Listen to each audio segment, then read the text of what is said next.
Aujourd'hui, je vais vous montrer Salesforce Inspector qui est considéré parmi les top 5 outils utilisés par les professionnels Salesforce dans le monde entier. L'outil sera irremplaçable une fois que vous avez appris à l'utiliser. Il fera partie de votre routine quotidienne en tant qu'administrateur du système.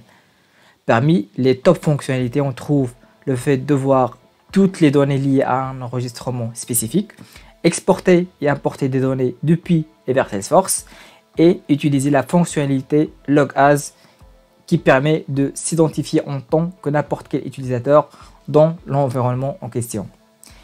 Et finalement, j'ai gardé le meilleur pour la fin, l'outil est complètement gratuit. Donc, je vais vous montrer comment l'installer et bien sûr un démo de ces fonctionnalités.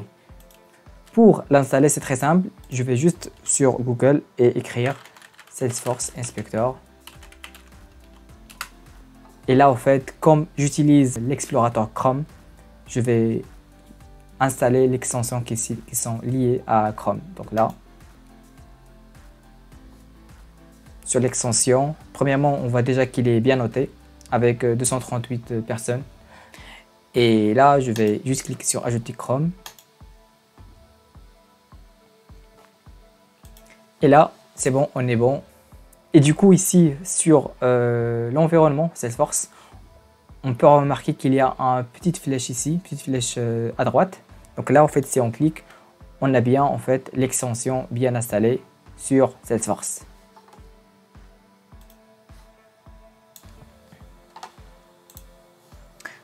Donc ici, sur l'extension, comme vous voyez, en fait, il y a déjà deux onglets. Il y a la partie objet, la partie users, utilisateur. Et ensuite, il y a d'autres options. Donc, pour commencer, je vais vous parler sur cette partie objet. Donc, c'est elle en fait qui vous donne la possibilité de voir toutes les données liées à un enregistrement. Donc, qui dit enregistrement dit objet.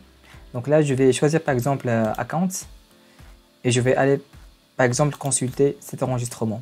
Donc là, normalement ici, vous voyez toutes les informations qui sont visibles sur l'enregistrement. Mais ce qui est intéressant avec Salesforce Inspector, c'est que si par exemple ici, je peux cliquer sur Show All Data, qui est toujours lié à un objet.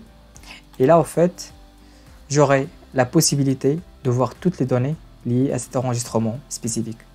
Là, je vais pouvoir consulter tous les champs qui sont sur l'enregistrement, soit elle est visible ou masquée au niveau du page layout.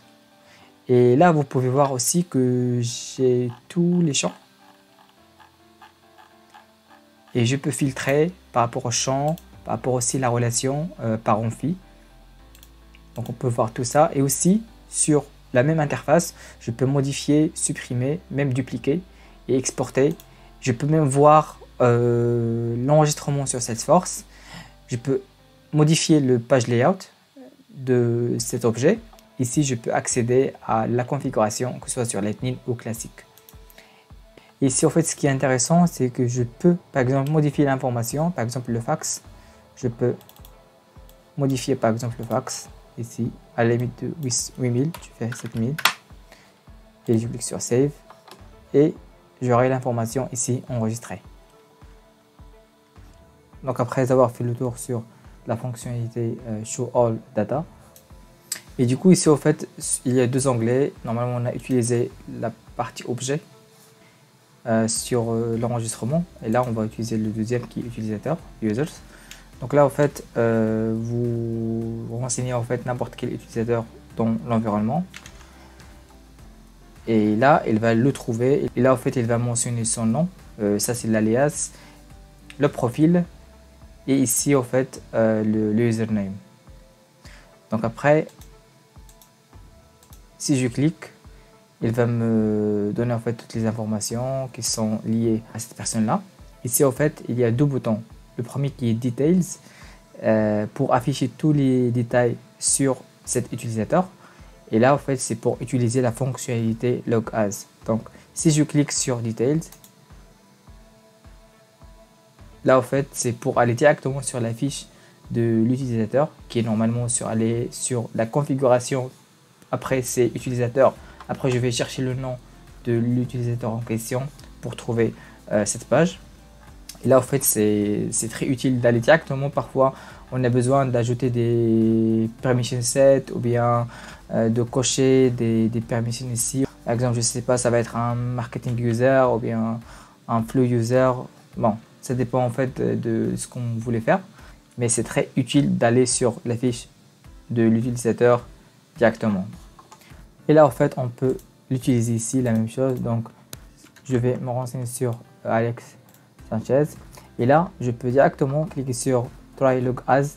C'est là, en fait, qui va me permettre en fait, de s'identifier en tant que n'importe quel utilisateur. Donc, sur l'environnement. Donc là, si je clique sur Try Log As In, il va se loguer en tant que l'utilisateur en question qui est Alex Sanchez. Donc, et surtout s'il y a on voulait tester des fonctionnalités par des utilisateurs qui ont des profils différents, des accès, des droits différents. Donc là c'est très intéressant, c'est plus rapide et c'est plus productif. Donc la fonctionnalité suivante vous donne la possibilité d'exporter et d'importer les données depuis et vers Salesforce sous la forme d'une requête SOQL.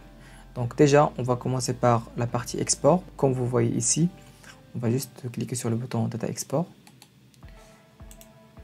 Et là en fait dans cette interface on pourrait par exemple ici il y a déjà une requête qui est déjà prête, on peut l'exécuter ou bien on peut écrire n'importe quelle requête.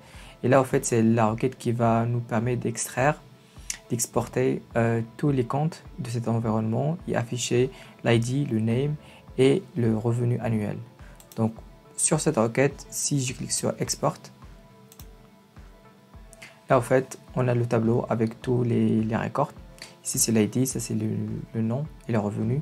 Et vous voyez ici, même sur les ID, on peut cliquer et voir l'enregistrement directement dans Salesforce ici. Donc ça va prendre du temps. Donc après ici on aura la possibilité de copier ce tableau, que ce soit en mode Excel, CSV ou bien en mode JSON. Et là pour la démo je vais juste le copier sur Excel. Donc là en fait je peux le copier et vous voyez ici j'ai le tableau. Et après bien sûr je pourrais éventuellement faire la mise à jour ici ou bien faire la modification et l'importer après. Donc c'est ce qu'on va faire.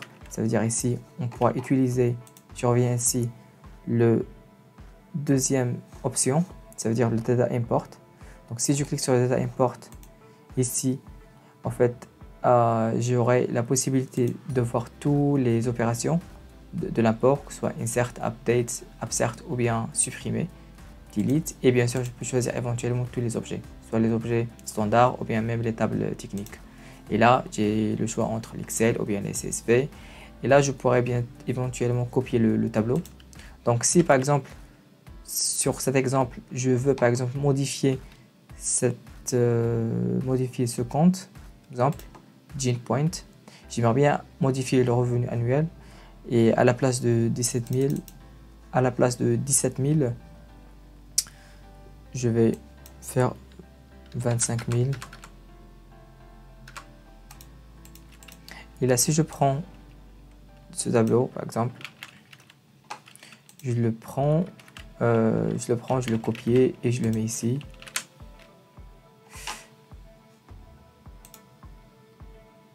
Donc là, en fait, je fais une mise à jour parce que tous ces records existent déjà dans l'environnement. Pour la partie correspondance mapping, il a pu détecter toutes les correspondances automatiquement. Donc là, je clique sur Import. Et là, normalement, vous voyez ici, le statut, c'est qu'il a pu réussir à faire la mise à jour de tous les enregistrements, y compris celui-là qu'on a pu modifier en fait le revenu annuel. Donc juste pour vérifier, je vais voir cet enregistrement.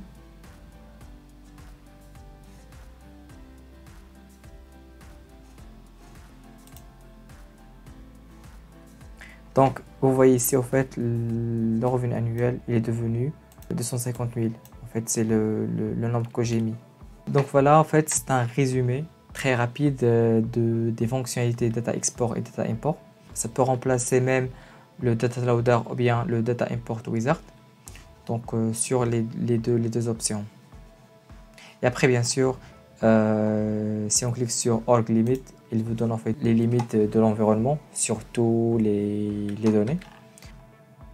Et ensuite ici en fait si par exemple on veut juste télécharger tous les métadatas de l'environnement, je sais pas, par exemple on voulait faire une refresh de l'environnement, on veut juste s'assurer que si on fait un refresh, si on écrase des choses, on a toujours un backup de l'environnement.